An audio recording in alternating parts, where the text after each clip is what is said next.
Здравствуйте, мои дорогие! Кто про что, а вшивый про баню. Ой, говорить-то мы сегодня будем не о бане, а о Хануке. Конец года, конец ноября, начало декабря или вообще декабрь. Обычно 25 кислева евреи отмечают праздник света, праздник Хануки, праздник масла. Повторюсь уже в 15, 20, 30 раз о том, что в еврейской традиции все блюда очень-очень-очень тесно связаны с едой. Так вот, на Хануку мы готовим и едим очень-очень много жареного. Поэтому драники или левовод, как здесь их называют, или деруны, где-то я слышала имя. В общем, история, названия разные, а суть одна – оладьи из картофеля. Очень много разных способов приготовления. Я вам покажу сегодня свой любимый, хотя готовлю тоже по-разному. Обычно драники натирают вот на такой терке, либо на более мелкой, либо вообще, вот знаете, такая с зубчиками камера пыток. Но я люблю именно вот такую терку для корейской моркови. Почему? Я вам объясню. Во-первых, потому что драники получаются такие немножко лохматые. И мягкие внутри и очень хрустящие по краям. Во-вторых, эта терка очень и очень острая.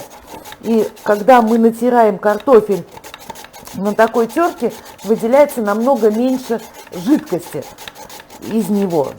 Ну, в общем-то, сейчас сами все увидите. А еще знаете, почему я люблю эту терку? У обычной рабочее напряжение, рабочая, так скажем, фаза, только когда мы проводим сверху вниз.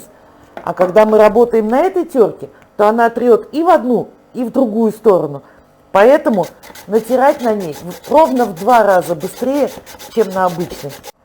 И вот посмотрите, практически нет жидкости, даже если я вот начну выжимать. Это все, что я смогла отжать от картофеля, поэтому ставить стекать его нет никакого смысла.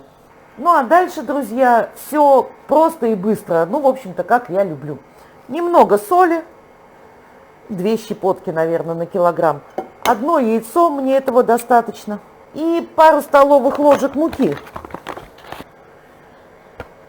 Дальше я надену перчатки, потому что работать я буду руками, без всяких ложек, без всяких приспособлений. Кстати, все мы знаем, что перчатки надевать легче на сухие руки.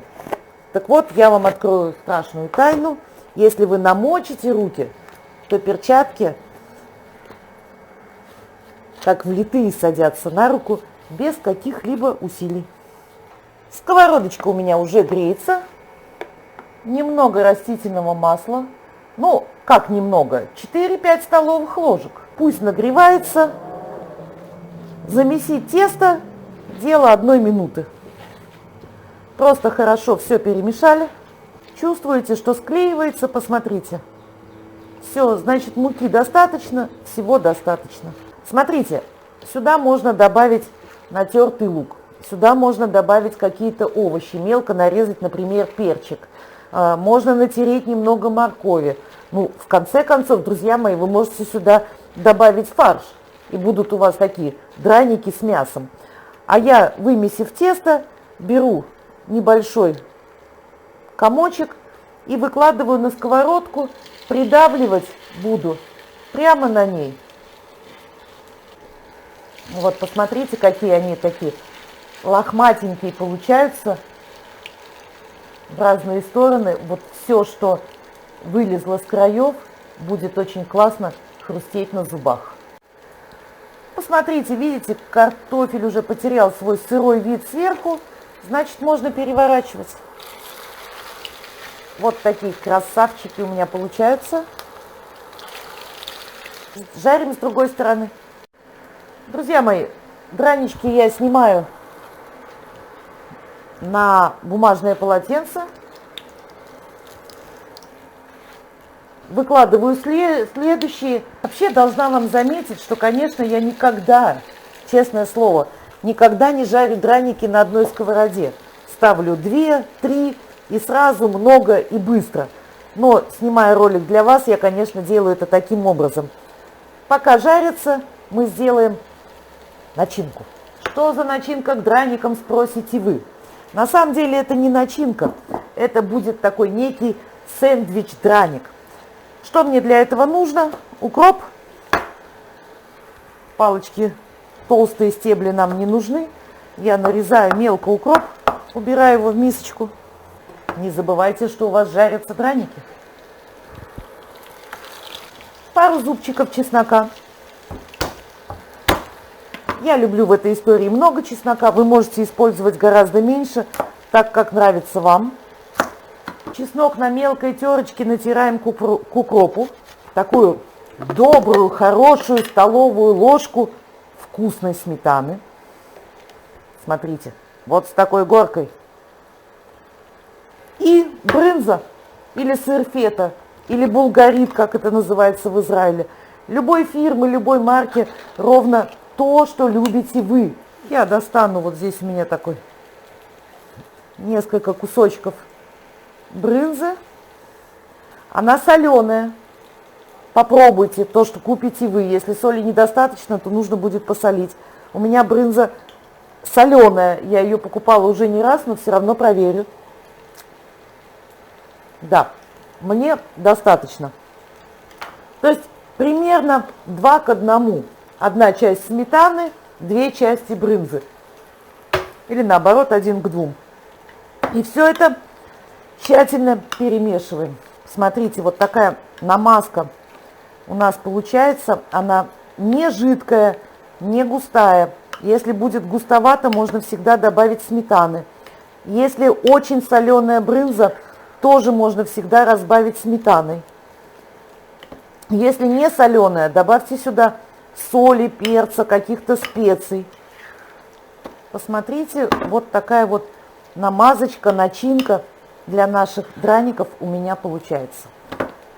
Ее отставляем в сторону. Ей нужно постоять 10-15 минут, чтобы немножко разошелся вкус чеснока. И продолжаем жарить драники.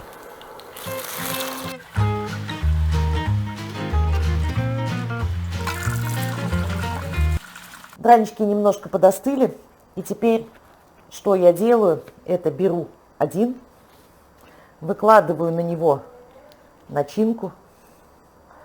Слоем, как вам нравится. Хотите потолще, хотите потоньше. Все дело вкуса. Я так беру миллиметра 3-4, накрываем вторым. И вот такой сэндвич у меня получается. Ну что ж, сделаем все.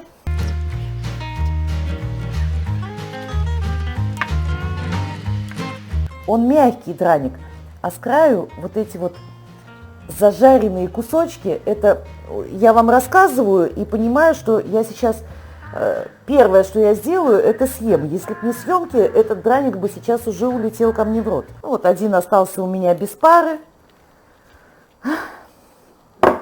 и придется мне его, конечно же, съесть. Вот так я его заложу. Посмотрите, какой бутербродик. Еще один лайфхак. Когда вы едите вот такие вот бутерброды, такие драники, возьмите на закусочку вкусный томат черри, чтобы вы меня не поправляли. В Израиле говорят шерри, я для вас говорю черри. Итак, приступим. Боже мой!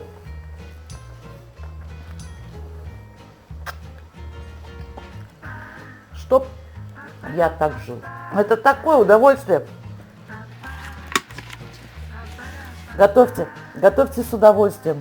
Хорошего вам дня, хорошего настроения, светлого праздника Хануки всем причастным и непричастным, ровно потому, что это праздник света, праздник добра, праздник веселья. Будьте счастливы. Всем пока.